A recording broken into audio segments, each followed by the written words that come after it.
নমস্কার, এসপিএন চ্যানেলে আপনাদের স্বাগত। আমার সঙ্গে আছেন অলোক মুখার্জি। ইস্ট বেঙ্গল এবং এফসি গোয়ার ম্যাচটি গোল শূন্যভাবে শেষ হয়েছে। ইস্ট বেঙ্গল একটা পেনাল্টি পেতে পারত। দর্শকদের যথেষ্ট ক্ষোভ রয়েছে। যুব ভারতী থেকেই আমরা ধরেছিলাম অলোকদা তার টালিগঞ্জের বাড়িতে বসে ম্যাচটি দেখেছেন। অলোকদা কি বলবে? এবং যে গোল মেশিন ইউসেফ, তিনিও কিন্তু প্রথম দুটি ম্যাচে 4টি গোল করার পর শেষ দুটি ম্যাচে গোল পেলেন না। এবং মিগুয়েলের খেলা, ম্যাচটা তুমি কিভাবে দেখেছো? অ্যাকচুয়ালি মিডল প্লেয়ার বল একটু স্লোয়ার আছে।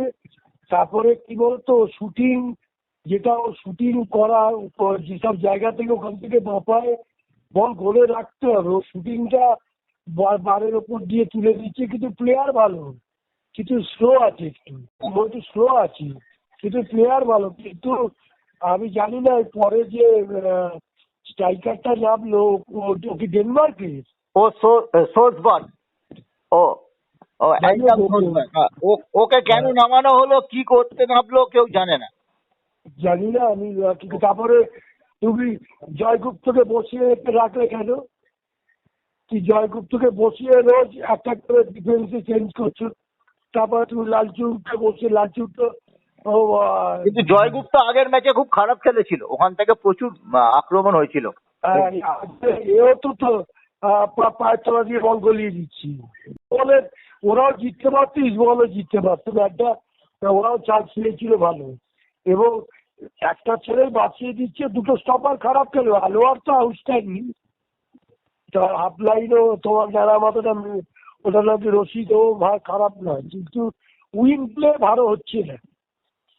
উইং প্লে যেটা তোমার বিপিন, যে ধার ওর আমি বোম্বেতে দেখেছি সেই ধার এখানে নেই।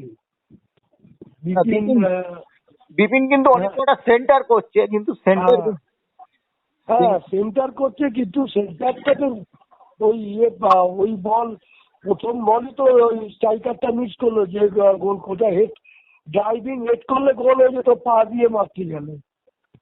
ওখানে হেড করতে হবে করেছি। কারণ এই জানি না কি হবে তোমার। ও কেবিনে তো এসে গেছে না এখন, তাতে এসে গেছি। হ্যাঁ, কিন্তু এই 17ই মার্চ ব্রেক আছে, তার আগে সে নামতে পারবে না। ডিফেন্স তো খারাপ খেলেনি। ওই একমাত্র লালচুং একটুখানি নর্মাল, কিন্তু রাকিবকে বসানো উচিত হয়। রাকিবকে তারা বসিয়ে রাখে। ও ফাস্টিং এ আছে বলে হয়তো বসালো, ফাস্টিং এ আছে। আচ্ছা, আর একটা কথা আছে, ওটা কি পেনাল্টি ছিল অলোকদা?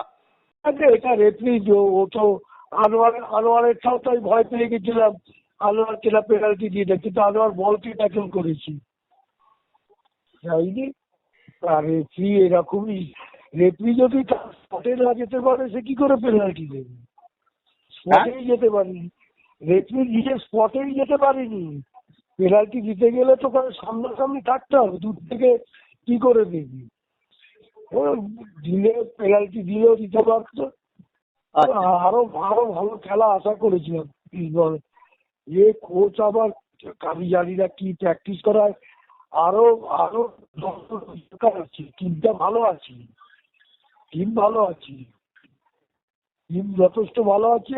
এই এই তোমার এই যে নতুন ছেলেটা এসছে, আমি কেন জানি না ওকে বট করে ওকে ফার্স্ট খেললো আজকে। না না, এই সোলসবার্গ এখন কন্ডিশনেই নেই। আর আগের দিনও নেমেছিল, আজকেও দেখলাম সোলসবার্গকে নামানোই ভুল। তার চেয়ে ডেভিডকে অনেক বেশি সুযোগ দেওয়া উচিত ছিল। ডেভিড তো অনেক গোল করে। হ্যাঁ, ও তো ফিট নয়।